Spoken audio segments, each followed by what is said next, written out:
ಪ್ರೀತಿಯ ವೀಕ್ಷಕರಿಗೆ ಶಂಕರಾನಂದ ಟಿವಿಗೆ ಸ್ವಾಗತ ಸುಸ್ವಾಗತ. ಇವತ್ತಿನ ವಿಡಿಯೋನಲ್ಲಿ ವಿಶೇಷವಾದಂತಹ ಮಾಹಿತಿಯನ್ನು ತಿಳ್ಕೊಳ್ಳೋಣ. ಉದ್ಯೋಗ ಭವಿಷ್ಯ 2026 ಯಾವ್ಯಾವ ರಾಶಿಗಳಿಗೆ ಉದ್ಯೋಗದಲ್ಲಿ ಅತ್ಯುನ್ನತವಾದಂತಹ ಯೋಗದ ಫಲಗಳನ್ನು ಅನುಭವಿಸಬಹುದು, ಯಾವ್ಯಾವ ರಾಶಿಯವರಿಗೆ ಉದ್ಯೋಗದಲ್ಲಿ ತುಂಬ ದೊಡ್ಡ ಮಟ್ಟದ ಸಾಧನೆ, ಪ್ರಮೋಷನ್ ಆಗಬಹುದು, ವಿದೇಶದಲ್ಲಿ ಕೆಲಸ ಸಿಗುವಂಥದ್ದಾಗಬಹುದು, ಇರುವಂತಹ ಕೆಲಸದಲ್ಲಿ ಅತ್ಯಂತ ಪ್ರಗತಿಯನ್ನು ಯಾವ ರಾಶಿಯವರು ಪಡ್ಕೊಳ್ತೀರಾ 2026ರಲ್ಲಿ ಉದ್ಯೋಗ ಭವಿಷ್ಯ ಹೇಗಿದೆ ಅನ್ನುವಂತಹ ಮಾಹಿತಿಯನ್ನು ತಿಳ್ಕೊಳ್ಳೋಣ. ಅದಕ್ಕಿಂತ ಮುಂಚಿತವಾಗಿ ಯಾರಾದರೂ ಶಂಕರಾನಂದ ಟಿವಿ ಯೂಟ್ಯೂಬ್ ವಾಹಿನಿಯನ್ನು ಸಬ್ಸ್ಕ್ರೈಬ್ ಮಾಡಿಲ್ಲ ಅಂದರೆ ಸಬ್ಸ್ಕ್ರೈಬ್ ಮಾಡ್ಕೊಳ್ಳಿ. ಇನ್ಸ್ಟಾಗ್ರಾಮ್ ಪೇಜ್, ಫೇಸ್ಬುಕ್ ಪೇಜನ್ನು ಫಾಲೋ ಮಾಡ್ತಾ ಇಲ್ಲ ಅಂದರೆ ಫಾಲೋ ಮಾಡಿ. ನೆಕ್ಸ್ಟ್ ಅಪ್ಲೋಡ್ ಮಾಡುವಂತಹ ವಿಡಿಯೋಗಳು ನಿಮಗೆ ನೋಟಿಫಿಕೇಷನ್ನ ಮುಖಾಂತರ ಬಂದು ತಲುಪತ್ತೆ. ಹೊಸ ಮಾಹಿತಿಗಳನ್ನು ತಿಳ್ಕೊಳ್ಳೋದಕ್ಕೆ ಸಾಧ್ಯವಾಗುತ್ತೆ ಅಂತ ತಿಳಿಸ್ತಾ, ಉದ್ಯೋಗದ ಭವಿಷ್ಯ 2026 ನೋಡಿ, ಒಂದು ವರ್ಷ ಯಾವಾಗ ಹೇಗೆ ಮುಗಿತಾ ಇದೆ ಅನ್ನೋದೇ ಗೊತ್ತಾಗ್ತಾ ಇಲ್ಲ. ತುಂಬ ಶೀಘ್ರವಾಗಿ ನಿನ್ನೆ ಮೊನ್ನೆ ಶುರುವಾಗಿರೋ ಹಾಗಿದೆ ಈ ಕ್ಯಾಲೆಂಡರ್ನ ವರ್ಷ. ಆದರೆ ಈಗಾಗಲೇ ಕ್ಯಾಲೆಂಡರ್ನೇ ಮುಗಿದು ಹೋಗ್ತಾ ಇರುವಂತಹ ಸಂದರ್ಭ ಬಂದಿದೆ. ಆದರೆ ಏನು ಮಾಡೋದು, ಉದ್ಯೋಗ ಅನ್ನುವಂಥದ್ದು ಪ್ರತಿಯೊಬ್ಬರ ಜೀವನಕ್ಕೂ ಈಗ ಬಹಳ ಅನಿವಾರ್ಯತೆಯಾಗಿರ್ತಕ್ಕಂಥದ್ದು. ಹಿಂದಿನ ಕಾಲದಲ್ಲಿ ಒಂದು ರೀತಿಯಾದಂತಹ ಜೀವನ ಶೈಲಿ ಇತ್ತು, ಆದರೆ ಈಗ ಆ ಜೀವನ ಶೈಲಿ ಇಲ್ಲ. ಪ್ರತಿಯೊಬ್ಬರು ಒಂದೊಂದು ಉದ್ಯೋಗವನ್ನು ನಂಬಿಕೊಂಡು ಅದರ ಒಂದು ವಿಚಾರದಲ್ಲೇ ಜೀವನವನ್ನು ಮಾಡುವಂತಹ ಸಾಧ್ಯತೆಗಳು, ಮಾಡಬೇಕಾಗಿರತಕ್ಕಂತಹ ಅವಶ್ಯಕತೆಗಳು ಬಂದ್ಬಿಟ್ಟಿದ್ದಾವೆ. ಸೊ ಹಾಗಾಗಿ ನಿಮಗಂತೂ ಒಂದು ರೀತಿಯಾಗಿ ಯಾವುದನ್ನು ಏನು ಮಾಡಬೇಕು, ಹೇಗೆ ಮಾಡಬೇಕು ಗೊತ್ತೇ ಆಗ್ತಾ ಇರೋದಿಲ್ಲ. ತುಂಬ ಗೊಂದಲಗಳಾಗ್ತಾ ಇರುತ್ತೆ, ತುಂಬ ಗೋಜಲುಗಳಾಗ್ತಾ ಇರುತ್ತೆ. ಹೇಗೆ ಉದ್ಯೋಗ ಏನಪ್ಪ, ಅದರಲ್ಲೂ ಈಗಿನ ಕಾಲದಲ್ಲಂತೂ ಒತ್ತಡ.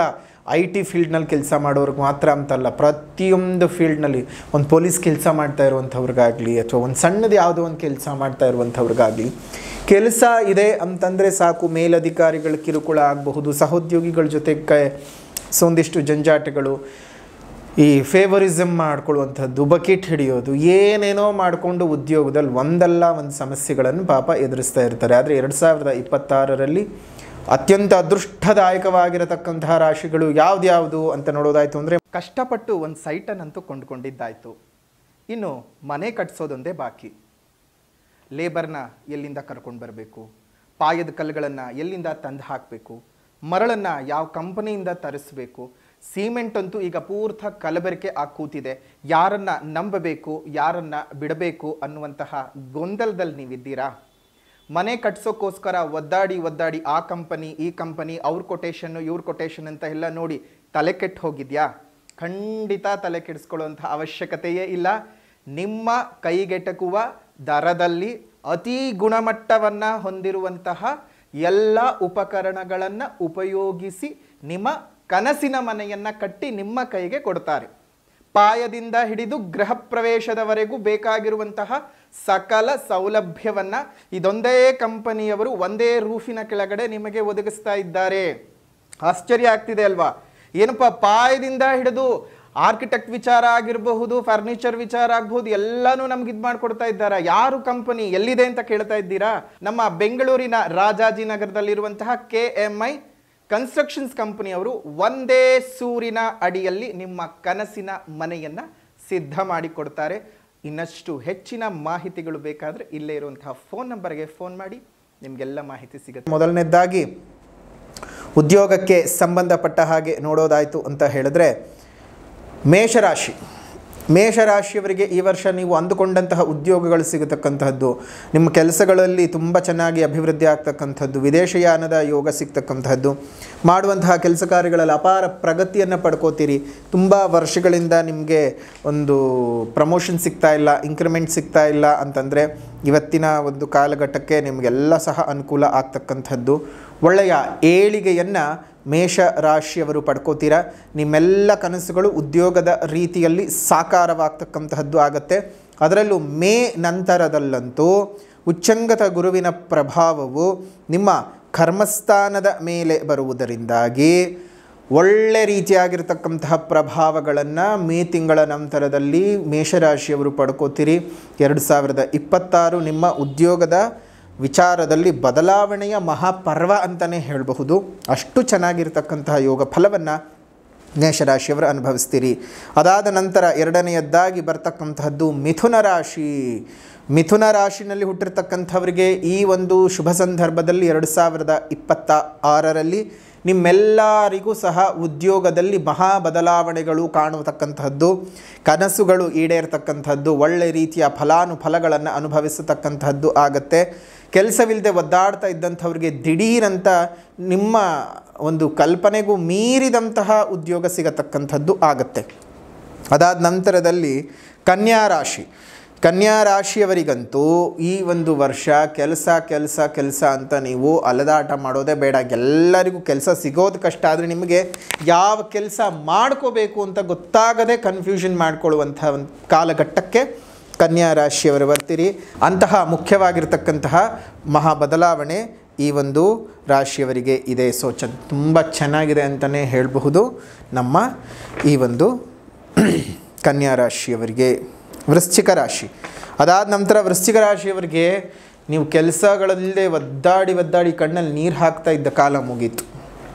ನಿಮ್ಮನ್ನು ಕೆಲಸ ಕಾರ್ಯಗಳಲ್ಲಿ ನಿಮ್ಮ ಕೆಲಸ ಇಲ್ಲ, ಇವನು ವೇಸ್ಟು, ಅಯ್ಯೋ ಇವಳು ಸುಮ್ಮನೆ ಓದಿದ್ದಾಳೆ ಕೆಲಸ ಮಾಡ್ತಾ ಇಲ್ಲ ಅಂತ ಯಾರು ನಿಮ್ಮನ್ನು ಹೀಗಳಿತಾ ಇದ್ರಲ್ಲ ಅವ್ರ ಮುಂದೆನೇ ನೀವು ತಲೆ ಎತ್ತಿ ಬದುಕ್ತಕ್ಕಂತಹ ಸಾಧ್ಯತೆಗಳು ತುಂಬ ಇದ್ದಾವೆ. ಆದರೆ ನೀವು ಉಪಯೋಗಿಸ್ಕೊಳ್ಬೇಕಷ್ಟೆ. ನೀವೇನಾಗತ್ತೆ ಅಂದರೆ ಅವ್ರೇನೋ ಹೇಳಿದ್ರು ಇವರೇನೋ ಹೇಳಿದ್ರು ಅಂತ ಸುಮ್ಮನೆ ಮನಸ್ಸಿಗೆ ಬೇಸರ ಮಾಡಿಕೊಂಡು ಸುಮ್ಮನೆ ಕೂತ್ಕೊಂಡ್ಬಿಡ್ತೀರಿ. ಆ ರೀತಿಯಾಗಿ ಮಾಡೋಕ್ಕೆ ಹೋಗಬೇಡಿ. ಏನೇ ಆದರೂ ಏನೇ ಬಂದರೂ ಸಹ ಜೀವನದಲ್ಲಿ ಒಳ್ಳೆ ರೀತಿಯಾಗಿ ನಾವು ಜೀವನನ ಒಂದು ನಡೆಸ್ಕೊಂಡು ಹೋಗಬೇಕಾಗತ್ತೆ. ಸೊ ಹಾಗಾಗಿ ಒಂದು ಒಳ್ಳೆ ಪ್ರಯತ್ನವನ್ನು ನೀವು ಮಾಡಿದರೆ, ಒಳ್ಳೆ ಪ್ರಯತ್ನಕ್ಕೆ ನೀವು ಕೈ ಹಾಕಿದರೆ ದೊಡ್ಡ ಯಶಸ್ಸನ್ನು ವೃಶ್ಚಿಕ ರಾಶಿಯವರು ಪಡ್ಕೊಳ್ಳೋದಕ್ಕೆ ಸಾಧ್ಯ ಇದೆ. ಅದಾದ ನಂತರ ಮಕರ ರಾಶಿ. ಮಕರ ರಾಶಿಯವರಿಗೂ ಸಹ ಉದ್ಯೋಗದಲ್ಲಿದ್ದಂತಹ ಅನೇಕ ಅಡೆತಡೆಗಳು ನಿವಾರಣೆ ಆಗುವಂತಹದ್ದು, ಕೆಲಸ ಕಾರ್ಯಗಳಲ್ಲಿ ಅಪಾರವಾದ ಪ್ರಗತಿಯನ್ನು ಪಡೆದುಕೊಳ್ತಕ್ಕಂಥದ್ದು, ನಿಮ್ಮ ಕಷ್ಟಗಳು ನಷ್ಟಗಳು ಎಲ್ಲವೂ ಸಹ ನಿವಾರಣೆ ಆಗ್ತಕ್ಕಂಥದ್ದಾಗತ್ತೆ. ಸೊ ಒಟ್ಟಾರೆಯಾಗಿ ಮಕರ ರಾಶಿಯವರೆಗೂ 2026ರ ಉದ್ಯೋಗದ ಭವಿಷ್ಯ ನಿಮ್ಮ ಕೈ ಹಿಡಿಯುತ್ತೆ. ನಿಮ್ಮ ಜೀವನವನ್ನೇ ಬದಲಾವಣೆಯ ಹಂತಕ್ಕೆ ಕರ್ಕೊಂಡು ಹೋಗುವಂಥದ್ದು, ಒಂದಲ್ಲ ಎರಡಲ್ಲ ಮಲ್ಟಿಪಲ್ ಜಾಬ್ಗಳನ್ನು ಮಾಡ್ತಕ್ಕಂತಹ ಸಾಧ್ಯತೆಗಳು, ತುಂಬ ಫ್ರೀಲಾನ್ಸರ್ ಆಗಿ ಕೆಲಸ ಮಾಡ್ತಕ್ಕಂತಹ ಸಾಧ್ಯತೆಗಳನ್ನು ಈ ವರ್ಷ ಮಕರ ರಾಶಿಯವರು ಪಡ್ಕೊಳ್ತೀರಿ. ಒಂದಲ್ಲ ಎರಡಲ್ಲ ಆದಾಯದ ಮೂಲಗಳು ಅತಿ ಹೆಚ್ಚಿಗೆ ಆಗ್ತಾ ಹೋಗುತ್ತೆ. ಸೊ ತುಂಬ ಚೆನ್ನಾಗಿರುವಂತಹ ಅಭಿವೃದ್ಧಿಯನ್ನು ಮಕರ ರಾಶಿಯವರು ಪಡ್ಕೋತೀರಾ. ಇನ್ನು ಕೊನೆಯದಾಗಿ ಮೀನರಾಶಿ. ಮೀನರಾಶಿನಲ್ಲಿ ಹುಟ್ಟಿರ್ತಕ್ಕಂಥವ್ರಿಗೂ ಸಹ ಈ ಒಂದು ವರ್ಷದಲ್ಲಿ ಒಳ್ಳೆಯ ಬದಲಾವಣೆಗಳನ್ನು ನೋಡ್ತೀರಿ. ಆದರೆ ತುಂಬ ಜನ ಕುಗ್ಗಿ ಹೋಗ್ತಾ ಇರೋದು ಏನಪ್ಪ ಅಂತ ಹೇಳಿದ್ರೆ 7.5 ಪ್ರಭಾವ. ಒಂದು ಸಲ ನಿಮ್ಮ ಜನ್ಮ ಜಾತಕವನ್ನು ತೋರಿಸ್ಕೊಳ್ಳಿ. ನಿಮ್ಮ ಜನ್ಮ ಜಾತಕದ ಆಧಾರದ ಮೇಲೆ ಈ 7.5 ಎಷ್ಟನೇ ಬಾರಿ ಬಂದಿದೆ ಅನ್ನೋದನ್ನು ತಿಳ್ಕೊಳ್ಳಿ. ಮೊದಲನೇ ಸಲ ಬಂದಿದ್ದರೆ ಮತ್ತು 3ನೇ ಸಲ ಬಂದಿದ್ದರೆ ಅಷ್ಟೇ ತೊಂದರೆಯೇ ಹೊರತು 2ನೇ ಸಲ ಏನಾದರೂ ನಡೀತಾ ಇದ್ದರೆ ಇದನ್ನು ಹೊಂಬು ಶನಿ ಅಂತ ಕರಿತೀವಿ. ಈ ಹೊಂಬು ಶನಿಯ ಪ್ರಭಾವ ನಿಮ್ಮ ಜೀವನದಲ್ಲಿ ಒಂದು ಶುಭ ರೀತಿಯಾದ ಪರಿವರ್ತನೆಯನ್ನು ತಂದುಕೊಡುತ್ತೆ. ಹಾಗಾಗಿ ಏನು ಯೋಚನೆ ಮಾಡುವಂಥ ಅವಶ್ಯಕತೆ ಇಲ್ಲ. ಎಷ್ಟೋ ಜನರಿಗೆ ಉದ್ಯೋಗದ ಭವಿಷ್ಯ ಪಾಸಿಟಿವ್ ಆಗಿ ಹೇಳಿದರೂ ನೆಗೆಟಿವ್ ಆಗ್ತಾ ಹೋಗುತ್ತೆ. ಕೆಲವೊಬ್ಬರಿಗೆ ಕೈ ಹಿಡಿಯಲ್ಲ. ಯಾಕೆ ಅಂದರೆ ನಿಮ್ಮ ಜನ್ಮ ಜಾತಕದಲ್ಲಿ ಉದ್ಯೋಗದ ಸ್ಥಾನಗಳೇನಾದರೂ ಸರಿ ಇಲ್ಲ ಅಂತ ಹೇಳಿದರೆ, ನಿಮಗೆ ಉದ್ಯೋಗದಲ್ಲಿ ಗೋಚಾರ ಶುಭ ಫಲಗಳನ್ನು ಕೊಟ್ಟರೂ ಸಹ ಜನ್ಮಜಾತಕದಲ್ಲಿ ಶುಭ ಫಲಗಳ ಕಿತ್ಕೊಳ್ತಾ ಇರುತ್ತೆ. ಹಾಗಾಗಿ ನಿಮ್ಮ ಜನ್ಮಜಾತಕವನ್ನು ಒಂದ್ಸಲ ತೋರಿಸ್ಕೊಳ್ಳಿ. ನಿಮ್ಮ ಜಾತಕವನ್ನು ಏನಾದರೂ ತೋರಿಸ್ಕೊಳ್ಬೇಕು ಅಂದರೆ ಇಲ್ಲೇ ಇರುವಂತಹ ವಾಟ್ಸಪ್ನ ನಂಬರ್ಗೆ ಮೆಸೇಜ್ ಮಾಡಿ ಫೋನ್ ಅಪಾಯಿಂಟ್ಮೆಂಟು ಅಥವಾ ಡೈರೆಕ್ಟ್ ಅಪಾಯಿಂಟ್ಮೆಂಟನ್ನು ತಗೊಂಡು ಬಂದು ನೇರವಾಗಿ ಭೇಟಿಯನ್ನು ಮಾಡಿ ಅಥವಾ ಫೋನ್ ಮುಖಾಂತರ ಫೋನ್ ಕನ್ಸಲ್ಟೇಷನ್ನ ತಗೊಳ್ಳಿ.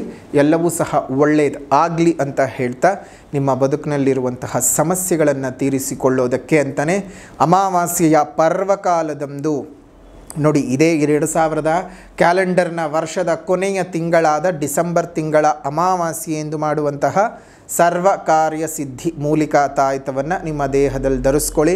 ಅದರಿಂದ ಎಲ್ಲ ಕೆಲಸ ಕಾರ್ಯಗಳಲ್ಲೂ ಯಶಸ್ಸು ಸಿಗುತ್ತೆ. ಮಾಟಮಂತ್ರ ದೋಷ, ಕೃತಿಮ ದೋಷ, ದೃಷ್ಟಿದೋಷಗಳಿಂದ ಆಗುವಂತಹ ಸಮಸ್ಯೆಗಳು ನಿವಾರಣೆ ಆಗಿ ನಿಮ್ಮ ಬದುಕು ಬದಲಾವಣೆ ಆಗುತ್ತೆ ಅಂತ ಹೇಳ್ತಾ ವಿಶೇಷವಾದಂತಹ ಈ ಮಾಹಿತಿಯನ್ನು ಉದ್ಯೋಗದ ಭವಿಷ್ಯ 2026 ಯಾರಿಗೆ ಹೇಗಿದೆ ಅನ್ನುವಂಥ ವಿಚಾರವನ್ನು ತಿಳ್ಕೊಂಡಿದ್ದಾಯಿತು. ವಿಚಾರ ಇಷ್ಟವಾಗಿತ್ತು ಅಂದರೆ ಲೈಕ್ ಮಾಡಿ, ಶೇರ್ ಮಾಡಿ, ಕಮೆಂಟ್ ಮಾಡಿ. ಮತ್ತೊಂದು ವಿಡಿಯೋನಲ್ಲಿ ಭೇಟಿ ಮಾಡೋಣ. ಅಲ್ಲಿವರೆಗೂ ನಮಸ್ಕಾರ. ಲೋಕ ಸಮಸ್ತ ಸುಖಿನೋ ಭವಂತು, ಸಕಲ ಸನ್ಮಂಗಳಾನಿ ಭವಂತು, ಸರ್ವೇ ಜನಾಃ ಸುಖಿನೋ ಭವಂತು, ಸಮಸ್ತ ಸನ್ಮಂಗಳಾನಿ ಭವಂತು.